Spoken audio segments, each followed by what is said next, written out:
হর্ষবর্ধন শ্রীলা ভারতের সাবেক পররাষ্ট্র কূটনৈতিক, যিনি বর্তমানে ভারতের সংসদ সদস্য হিসেবে কাজ করছেন, তিনি বলেছেন যদি সুষ্ঠু নির্বাচন না হয় তাহলে জামাত ক্ষমতায় আসবে। আমি বলতে চাই দাদারা এখনই জামাতের জনপ্রিয়তা দেখে ভয় পাচ্ছে, কেননা জামাত যদি ক্ষমতায় যায় তারা বাংলাদেশে আধিপত্য বিস্তার করতে পারবে না। যদি এরকম বিএনপি যায় তাহলে কিন্তু তাদের অনেক সুযোগ সুবিধা আছে, কারণ ভারতের পররাষ্ট্রমন্ত্রী কিছুদিন আগে খালেদা জিয়ার জানাজায় খালেদা জিয়াকে দেখতে এসেছে, তার জিয়ার সাথে সাক্ষাৎ করেছে।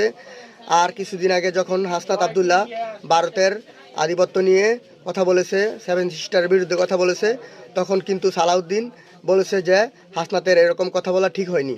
তারা এরকম কিছু রাজনৈতিক ব্যক্তিরা আছে যারা নাকি এরকম ইন্ডিয়ার গোলামি করে, তারা কি এরকম ক্ষমতায় আসতে চায়। কিন্তু পক্ষান্তরে দেখেন লুৎফর রহমান বাবর এবং রুহুল কবির রিজভী তারা এরকম ইন্ডিয়ার গোলামি করে না, তাদের এরকম কোনো বক্তব্য আমি শুনিনি।